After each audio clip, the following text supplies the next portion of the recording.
My colleague said, "You're not a real engineer if you need safety gloves," while forcing me to help load hot sheet metal. So I brought in a life-size poster of OSHA violations with his picture on it and hung it above the clock-in terminal.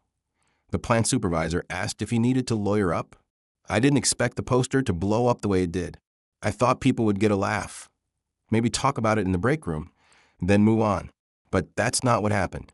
I printed the thing at Staples the night before. Took one of the clearest photos I had from a few weeks ago.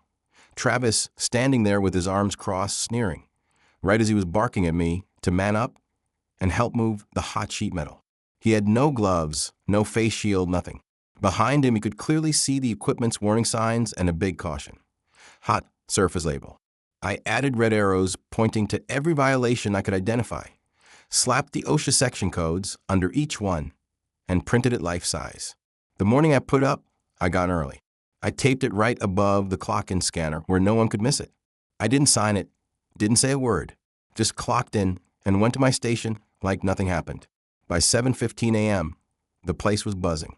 People were gathered around the terminal, phones out, taking pictures. Some were laughing, others were quiet. A few supervisors walked over to take a look, squinted, then walked away shaking their heads. Travis didn't show up until 7:40. I watched him from across the floor. He froze the second he saw it. At first, he laughed, like it was a joke. Then he read the details. His face dropped. He ripped the poster off the wall, but it was too late. Someone had already emailed it to HR. Someone else sent it to regional. And one of the maintenance guys, Freddie, had printed 5 smaller copies and put them up in the break room, the welding bay, the main office, and even the men's locker room. I didn't say a word. By lunch, Travis was stomping around red-faced, confronting people one by one. "Did you do this?" he asked me in front of 3 others. I just looked at him and said, "It's all facts, man. If it didn't happen, what's there to worry about?" He stormed off. Then things got worse. At 2:15 p.m., the plant supervisor, Mark, called both of us into his office. I'd worked with Mark for 8 years. He's usually cool-headed, not someone who gets involved in drama. But when we walked in, he looked tense. He closed the door, sat back, and said, "Do I need to lawyer up?" Travis looked stunned. "What?" Mark sighed. "You're the guy in that photo. I just got a call from legal. They want a full report. Corporate safety compliance is on the way today.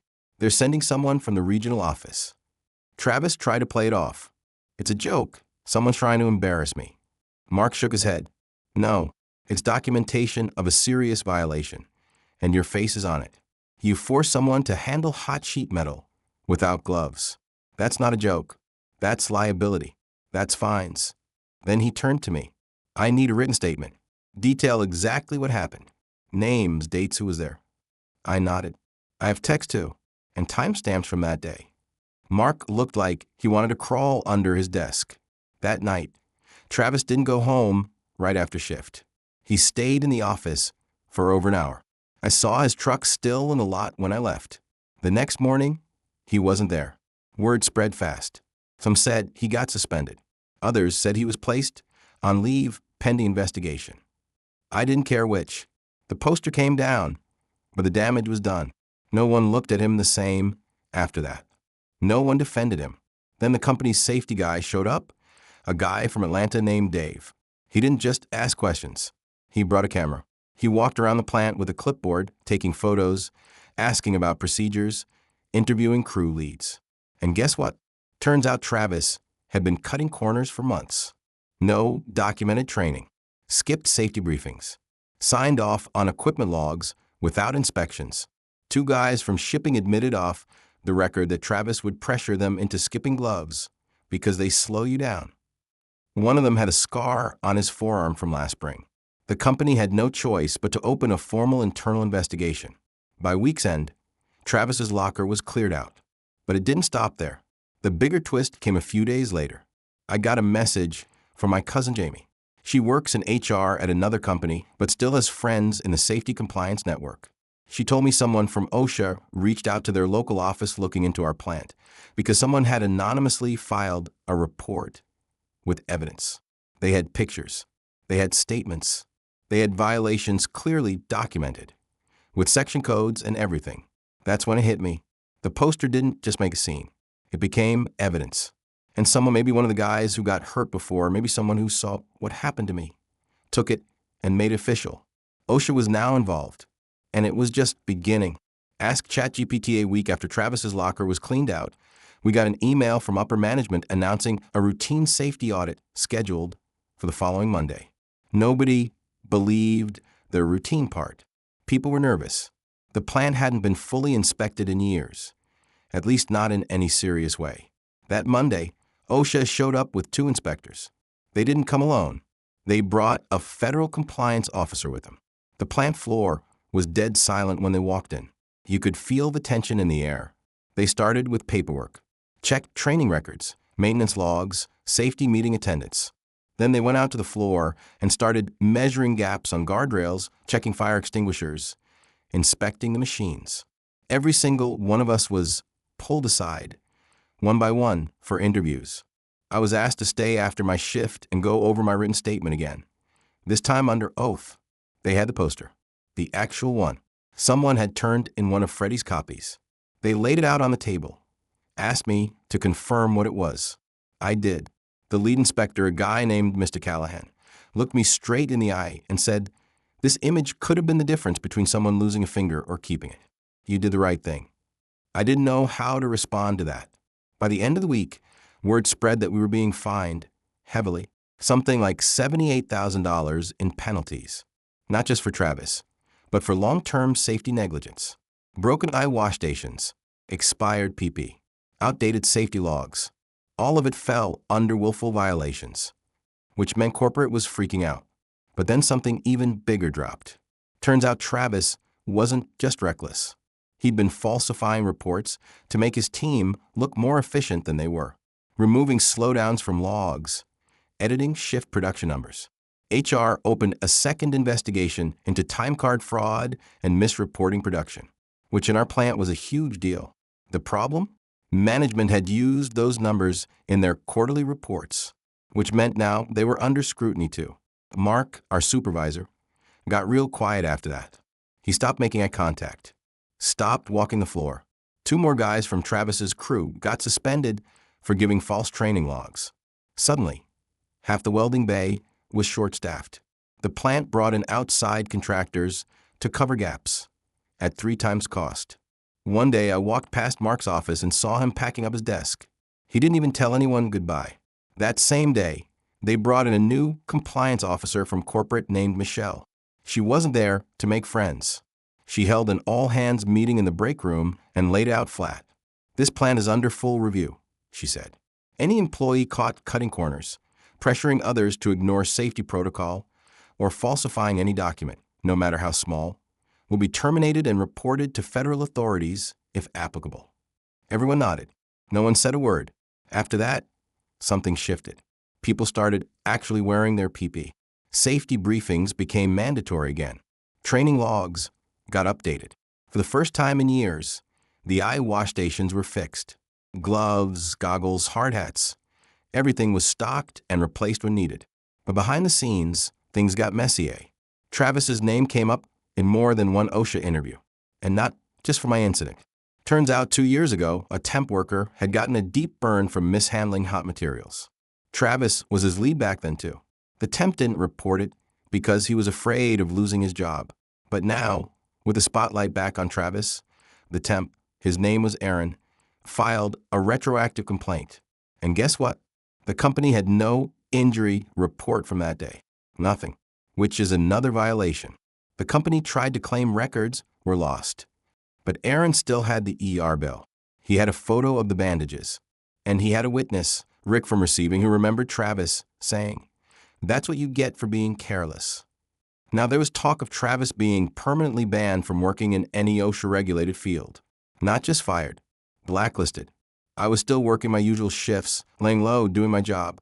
But some of the guys who used to side with Travis stopped talking to me. A few were bitter. Thought I stirred the pot. One guy, Marty, cornered me in the locker room. "You know you cost a lot of people their jobs, right?" I looked him straight in the eye and said, "I didn't cost anyone anything. Travis did. They did. I just held up a mirror." Marty didn't say anything back. He walked out. A few days later, Michelle pulled me aside.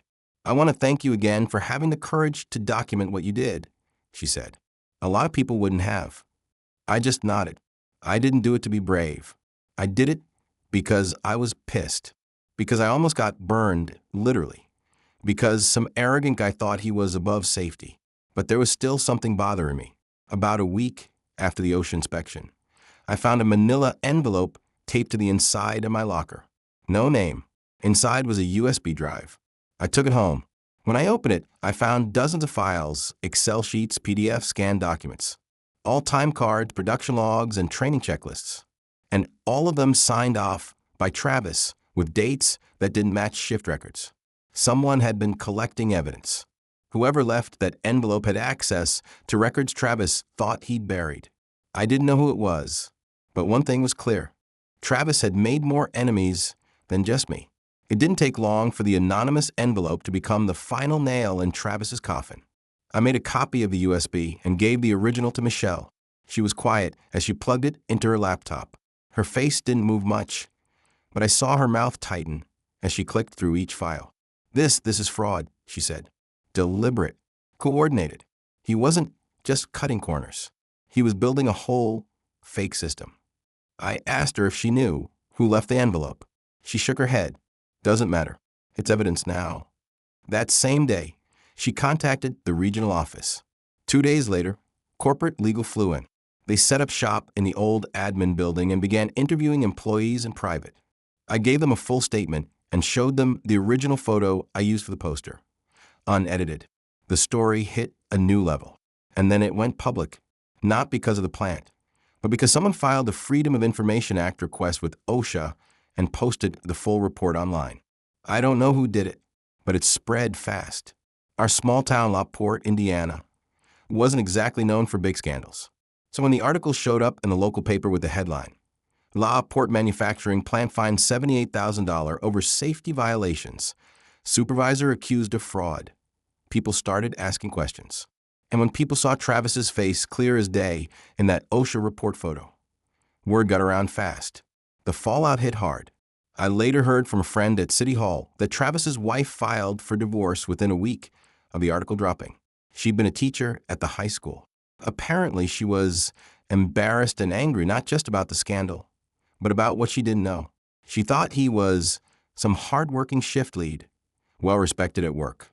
Turns out he was a bully who endangered people for ego and kept lying to his own family. She moved out, took the kids to stay with her sister upstate.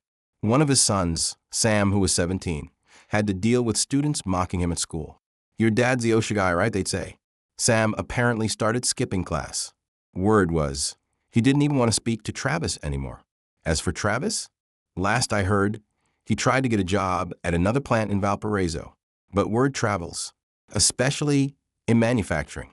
Once OSHA files something like that with your name on it, you're flagged in every system that matters. No one would touch him. Then came the fraud investigation.